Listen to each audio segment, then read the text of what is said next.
Hello সবাইকে। আজকে আমি আবার নিয়ে এসেছি তোমাদের জন্য একটা কলকাতার মধ্যে ঘোরার নতুন ঠিকানা, যেখানে গেলে একদম প্রাণ মন শান্ত হয়ে যায়। একদম নতুন জায়গা, তোমরা পরিবারের সাথে বন্ধুবান্ধবদের সঙ্গে চলে আসতে পারো।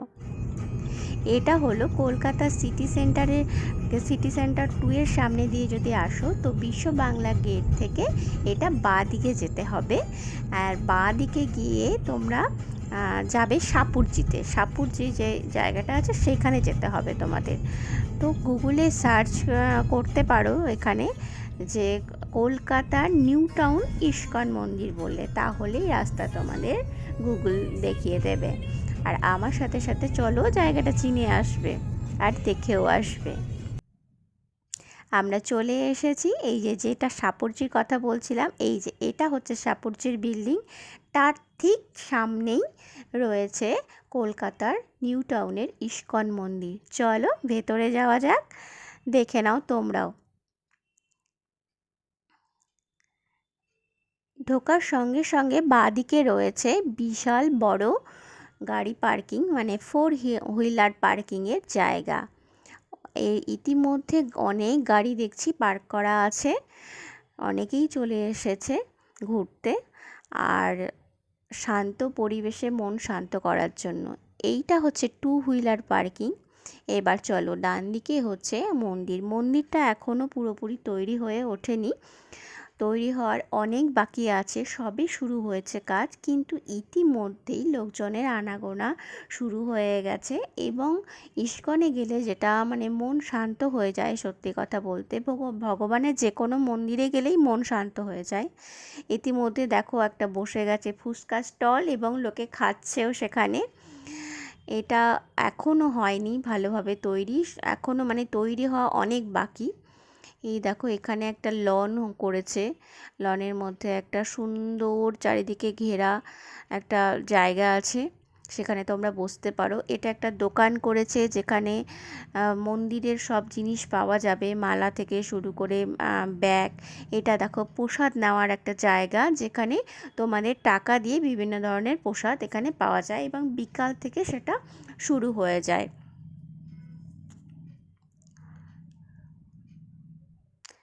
চলো তোমাদের ভেতরটা দেখাই। মন্দিরের এটা সামনে দিক, এটা হচ্ছে দুদিকে দরজা আছে, মন্দিরে এন্ট্রি করার দরজা।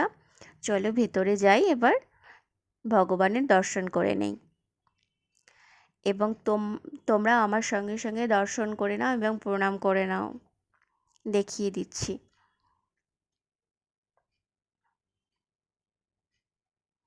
অপূর্ব সুন্দর।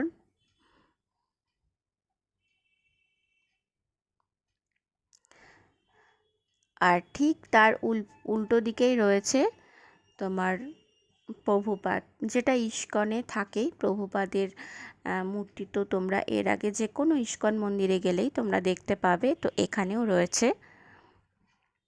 সবাই এখানে দেখো বসে আছে, মানে একদম ঠাকুরের ভাবনায় মগ্ন হয়ে। এইটা দেখো হচ্ছে, এটা পানীয় জলের ব্যবস্থা রয়েছে, এটা একটা লন রয়েছে, চারিদিকে বসার জায়গা এবং সেখানে পানীয় জলের ব্যবস্থাও আছে। এইটা আর একটা লন রয়েছে। আর এই যে প্রথমে ঢুকতেই যেটা দেখালাম সেটা হলো এটা। আর এটা হচ্ছে ইস্কনের গোশালা। বললাম না এখনও ঠিকঠাকভাবে ওদের তৈরি হয়ে ওঠেনি, তৈরি হচ্ছে। এর অপোজিটেই রয়েছে ওদের অফিস ঘর, গোশালার অপোজিটে। এনারা দেখো গরুদের শাকসবজি কিনে ওখানেই খাওয়াচ্ছে, খুব ভালো কাজ করছে, তোমরাও খাওয়াতে পারো। আর ইস্কনে হোলি উৎসব পালিত হবে। এই দেখো চারটা দিয়েছি আমি, 4:30 থেকে তোমার চলবে 8টা পর্যন্ত। আর সেদিন মানে প্রসাদ বিতরণ হবে 7:30, সন্ধ্যে 7:30 থেকে। এটা হচ্ছে ফ্রি প্রসাদ, কিন্তু তোমরা চলে আসতে পারো হোলি উৎসব মানাতে এখানে সব বন্ধুবান্ধব পরিজনের সাথে।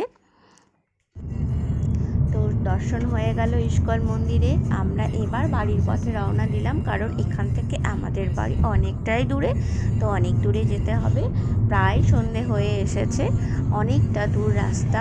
তবে হ্যাঁ, রাস্তা যেতেও ভালো লাগে, একটা মানে কি বলবো, ঠাকুরের দর্শন করে তারপরে যখন ফেরে না, মনটা একটা আলাদাই একটা শান্ত হয়ে যায়, খুব সুন্দর লাগে। তো তোমরাও পরিবার নিয়ে বন্ধুবান্ধব নিয়ে এখানে ঘুরে আসতে পারো, এবং হোলির দিন সেলিব্রেট হবে, তোমরাও চলে আসতে পারো।